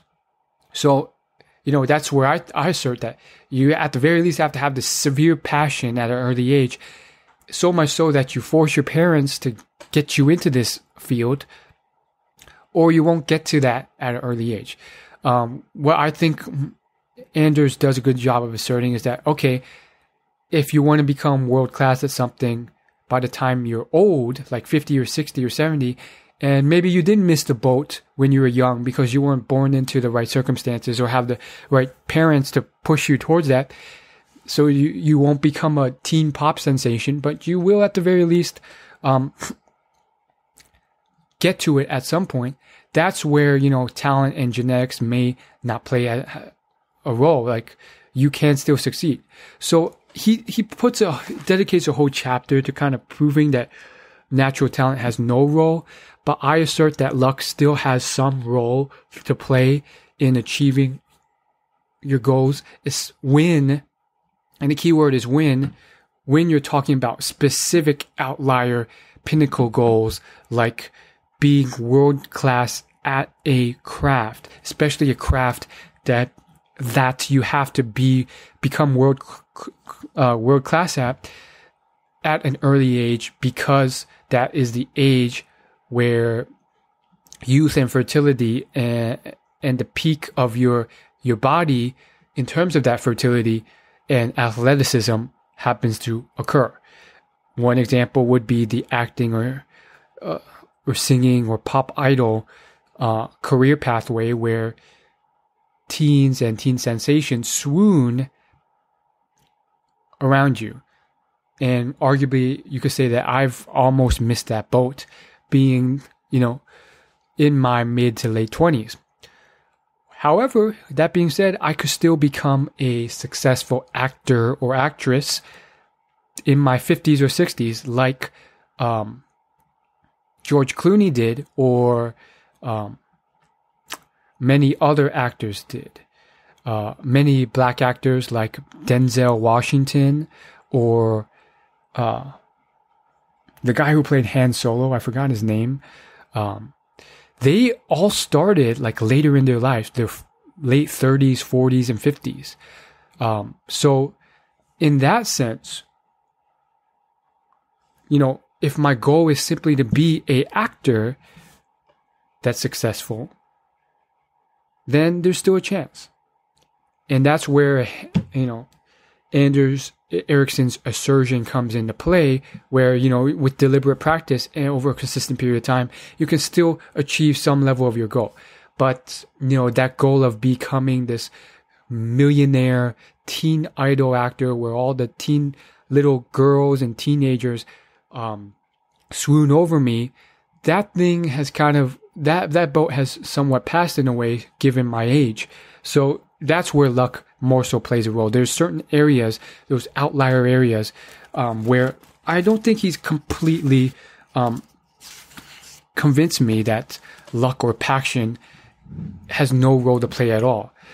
He in this section, he also points to that high jumper I mentioned, and he also points to how he did some research on those three female chess champions that were brought up by that couple, and how when you research them, you find out that, they weren't really passionate about the craft.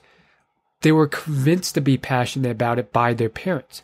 They themselves think they're passionate about it, but their parents were the ones who deliberately made them passionate about this, having already planned before they were born to be passionate about this. Now, this area of delusional passion, I think, is something that Asian Americans are very, very familiar with. As you know, I'm Asian American, and I thought this whole stereotype of Asian Americans becoming doctors and lawyers and engineers and pharmacists was maybe a bit overblown out of proportion. I was like, no way that it's that true. Like, I would joke about it. I would mention it as a stereotype. I would say it's true, but deep down, I was like, it wasn't that prominent, right? But then I graduated college, and guess what? a sheerly ridiculous amount of my peers, even people who didn't even major, weren't even pre-med, they're in med school now. They're applying to med school. They're in law school now, or they're applying to be law students, and it's just ridiculous. I'm like, are you kidding me? And then there's plenty of them who are working for, those top tech companies, Amazon, Google, Facebook. And it's clearly something that all their parents want. That's like what the Asian immigrant parent wants the most. And they're not shy about it. That's what they'll tell you or anyone else if you ask. I want my child to be a doctor. It's such a stereotype, right? I bring this up because it's a clear example of delusional passion instilled by the parents. I've asked a lot of these people, like, is this your passion? Are you really passionate about this? Or is this something that your parents have infused into you? And I ask this because this is something that my parents have tried to infuse into me. I was pre-med. I took the MCATs, applied to med school. And, I had convinced myself I was passionate about this, but I really wasn't. Same thing with piano. Like, I liked it to a certain extent, but was happy I was done with it once I graduated high school. The competitiveness, the sheer amount of practice I had to do every day. There's certain stereotypes that people joke about that are just, when you look at it, really true. Like every Asian American has had to practice piano, violin, or viola. So that being brought up, I mean, it's not a horrible thing, but it is not the best thing because you're forced to do something you're not completely passionate about, and you've been deluded to be passionate about. And for me, I woke up from this and realized the signs were very clear. Like at the end of the day, like there's times where I had to memorize tons of pages of dense scientific material for a class, and I was like, why am I doing this? I really hate doing this. What's it all for? To be rich one day as a doctor, even though I would hate the profession and not have time to enjoy my wealth, and already be 50 years of age and have worked 18 hours a day to get there? Is that really worth it? So I think I'm a little bit against Anders Ericsson's assertion that passion plays no role, because I'm looking at it in a higher level role beyond just becoming really good at a skill set, but having a happy life. And yes, you may become world class at that skill set. I'm not against Anders in believing that you can become successful, sometimes even really successful in a skill set you're not passionate about. But I am against this whole assertion that, you will live the most happy, successful, fulfilled life, or even close to it, doing something you hate as your passion.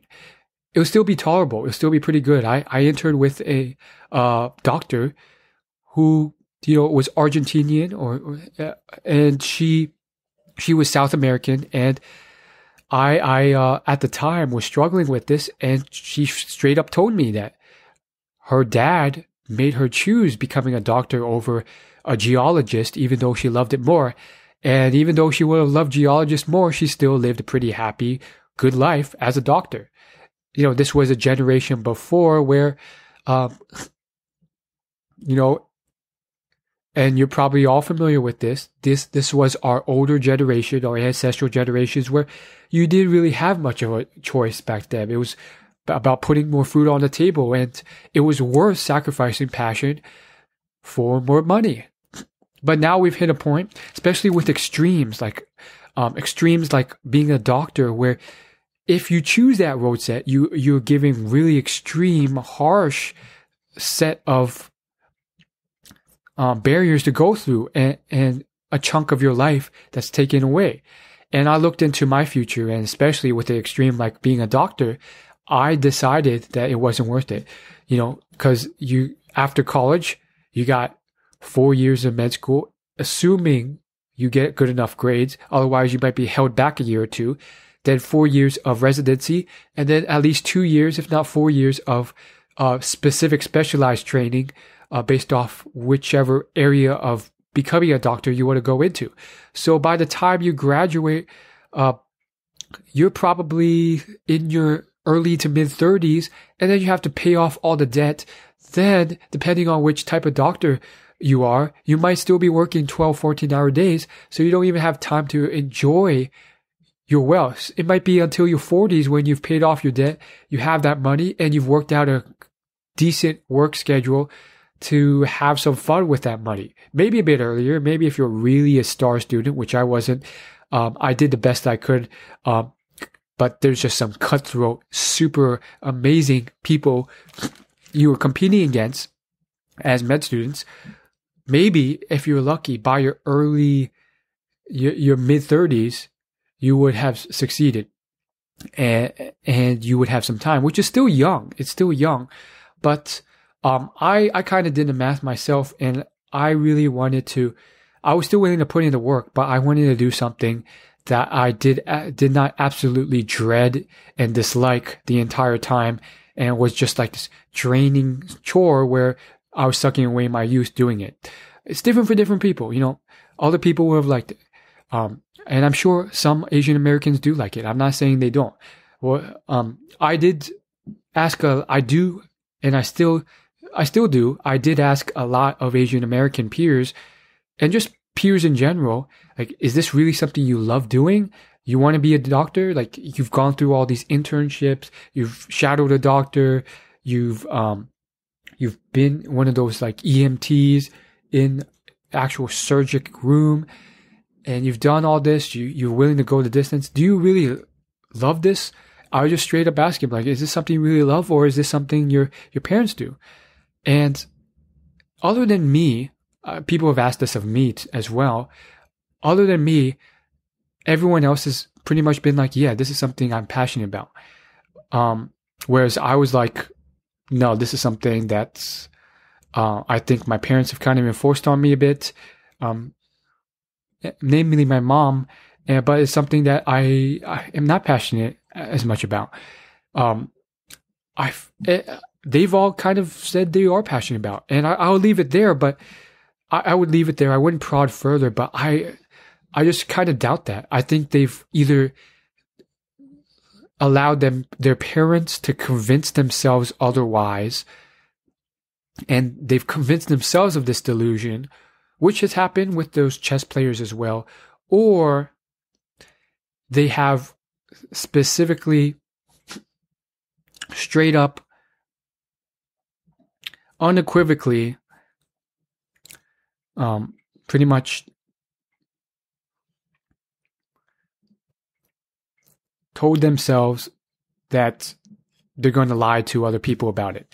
Either way, it's like, I mean, it's their own life, and it's up to them to decide. Some of them will go the distance. Some of them may drop out like halfway in between. I've seen some of them like halfway through law school or med school, they change paths because it gets harder and harder and harder every year, and they're like, this really isn't for me. I have to face the music and realize this isn't my passion. But some of them may go all the way and the distance only once they're into that career to realize they really don't like it. And some of them will choose to just suck it up and go through it for the rest of their lives. Others will, move on to their passion. And I've seen some of them do that. Like, there's this one person I don't know too well, but she's a friend of a friend, and now she's in Hollywood, writing scripts, rather than working for tech companies as Asian parents would have wanted. But I just personally highly doubt that all of them are that passionate, based off the sheer high percentage of them that are doctors. And it's interesting, it's eerie, because if I were to go to a third world country or even American cities, like, it would theoretically be really cool that I have so many peers that are doctors.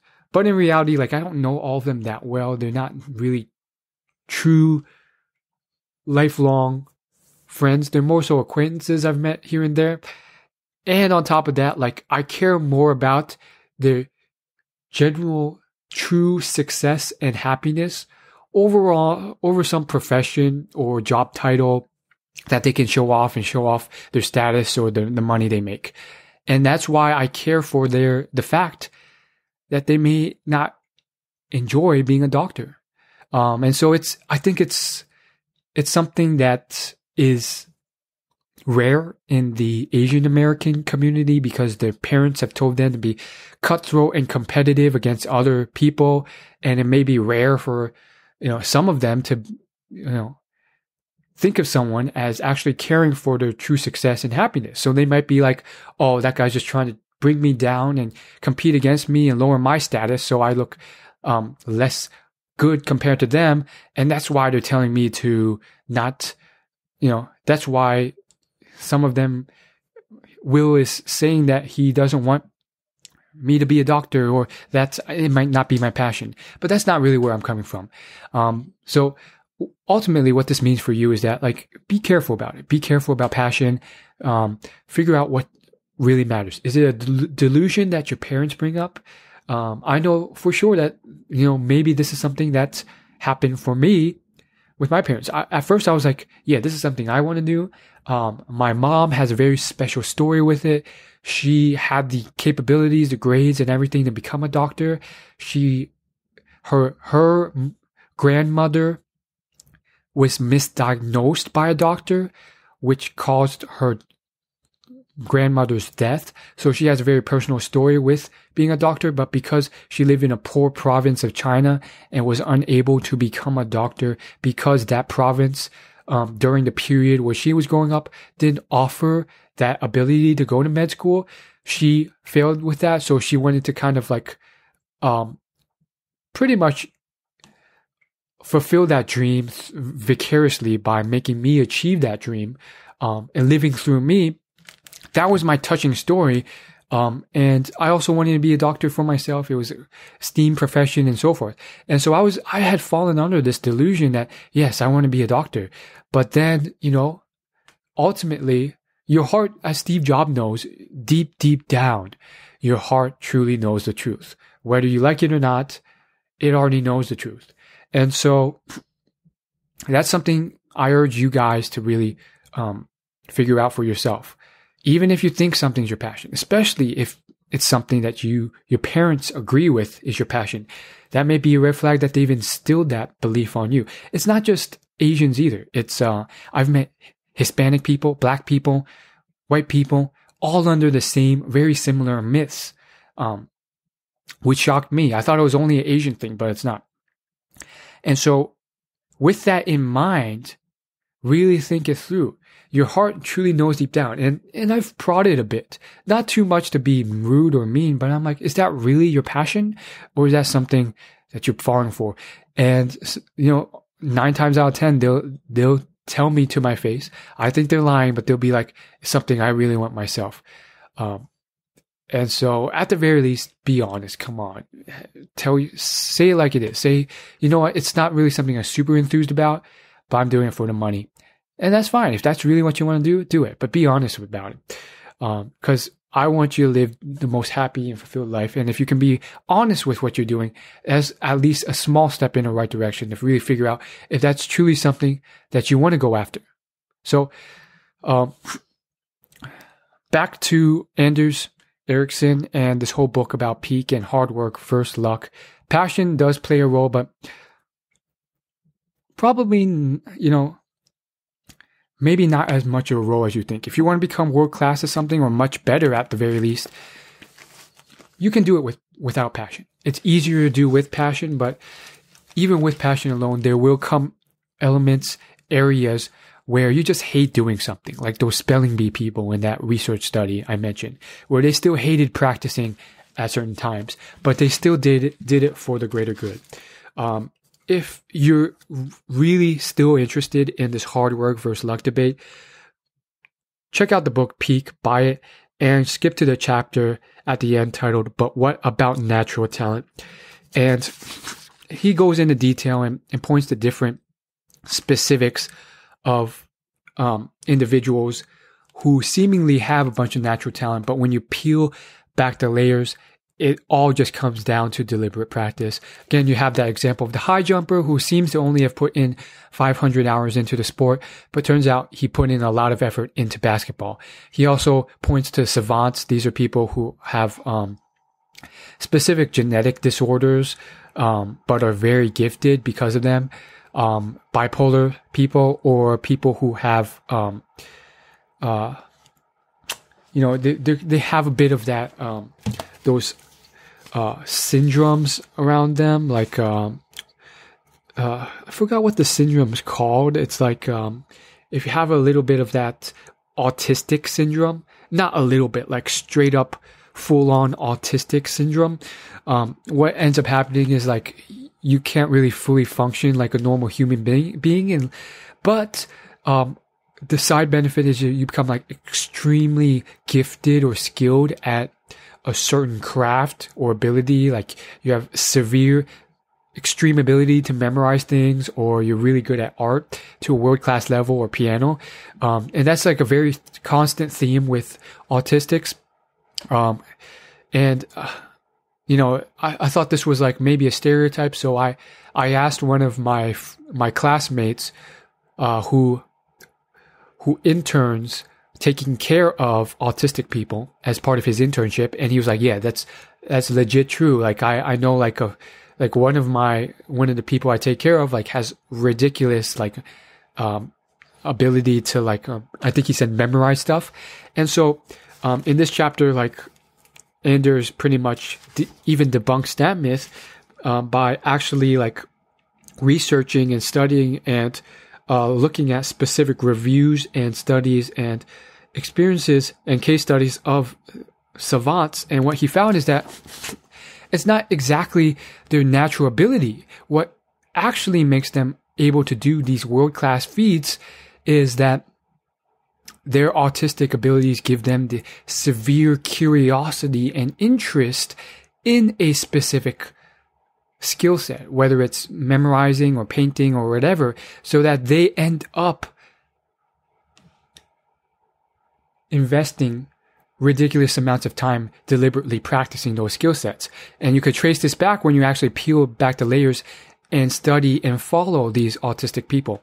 So I guess you could say it comes back to passion, or more so, finding or being blessed with that obsessive curiosity at a specific skill. So, I mean, clearly there's some things in here that hopefully will have sealed the deal now that they're, innate genetic gifts like IQ or music performance have some level of ability in the natural world, certain level of luck involved, but ultimately not as much as you think. I really hope that it gets to you.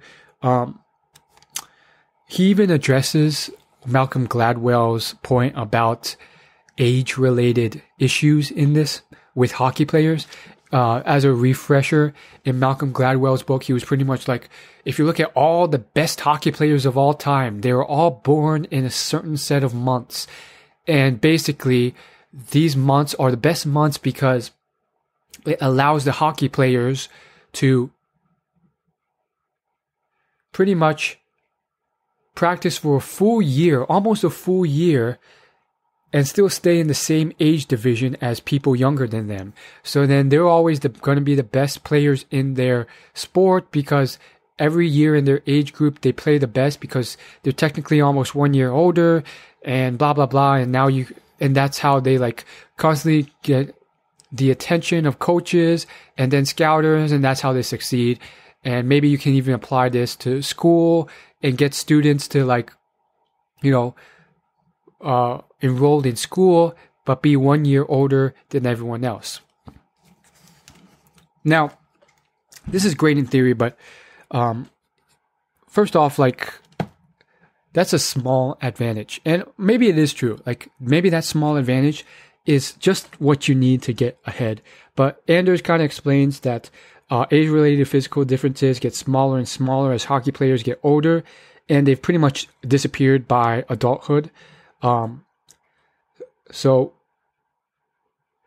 technically, maybe like coaches may see this as a higher advantage, but the advantage does taper off once you start making it into the major leagues. So to assert that this is truly the pivotal point of success for athletic ability is just ridiculous, whereas there's so many other more controllable, more impactful factors that you can point into play. So that's all I'm going to say for this podcast. Thanks for listening.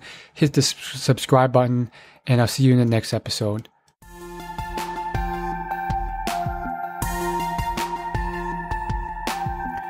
Thank you for listening to Will's Personal Development Podcast.